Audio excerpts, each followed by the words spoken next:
ಗ್ರಾಮ ಸಹಾಯಕರ ವಿವಿಧ ಬೇಡಿಕೆಗಳನ್ನು ಈಡೇರಿಸಿಕೊಳ್ಳುವ ಸಲುವಾಗಿ ಅನಿರ್ದಿಷ್ಟ ಮುಷ್ಕರ ಹಮ್ಮಿಕೊಳ್ಳಲಾಗಿತ್ತು. ಈ ವೇಳೆಯಲ್ಲಿ ಗ್ರಾಮ ಸಹಾಯಕರ ರಾಜ್ಯ ಅಧ್ಯಕ್ಷರು ಮತ್ತು ಕಾರ್ಯದರ್ಶಿ ಅವರು ಮತ್ತು ಎಲ್ಲಾ ಜಿಲ್ಲಾ ಅಧ್ಯಕ್ಷರು, ಎಲ್ಲಾ ತಾಲೂಕು ಕಾರ್ಯದರ್ಶಿಯವರು ಮುಷ್ಕರದಲ್ಲಿ ಪಾಲ್ಗೊಂಡಿದ್ದರು.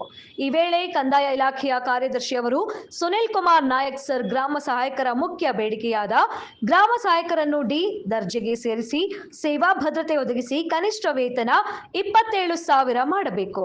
ಮರಣ ಹೊಂದಿದ ಗ್ರಾಮ ಸಹಾಯಕರಿಗೆ ಮತ್ತು ನಿವೃತ್ತಿ ಹೊಂದಿದ ಗ್ರಾಮ ಸಹಾಯಕರಿಗೆ 10 ಲಕ್ಷ ಇಡಗಂಟು ಕೊಡಬೇಕು. ಈ ಎರಡು ಮುಖ್ಯ ಬೇಡಿಕೆ ಬಗ್ಗೆ ಸುನೀಲ ಕುಮಾರ್ ಸರ್ ಅವರು ಆಶ್ವಾಸನೆ ಕೊಟ್ಟರು. ತದನಂತರ ಕಾರ್ಯದರ್ಶಿಯವರ ಮಾನ್ಯ ಕಲಾವತಿ ಮೇಡಮ್ ಅವರು ಸೇವಾ ಭದ್ರತೆ ವಿಚಾರವಾಗಿ ನಿಮ್ಮ ಬೇಡಿಕೆ ಸರಿ ಇದೆ, ನಿಮ್ಮ ಫೈಲ್ ನನ್ನ ಹತ್ರ ಇದೆ, ವಾರದೊಳಗೆ ನಿಮ್ಮ ಕೆಲಸ ಮಾಡಿಕೊಡ್ತೀನಿ ಅಂತ ಹೇಳಿದ್ರು.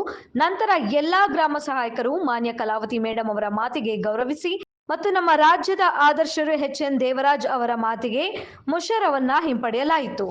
ಬಯಸುತ್ತಾ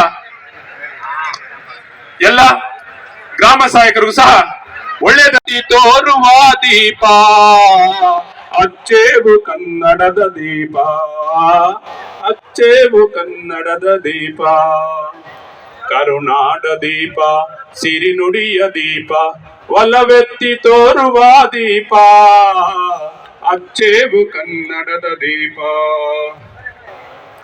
ಜ್ಯೋತಿಯನ್ನು ಬೆಳಗಿಸಿದ ನಮ್ಮ ರಾಜ್ಯದ ಗ್ರಾಮ ಸಹಾಯಕರ ಸಂಘ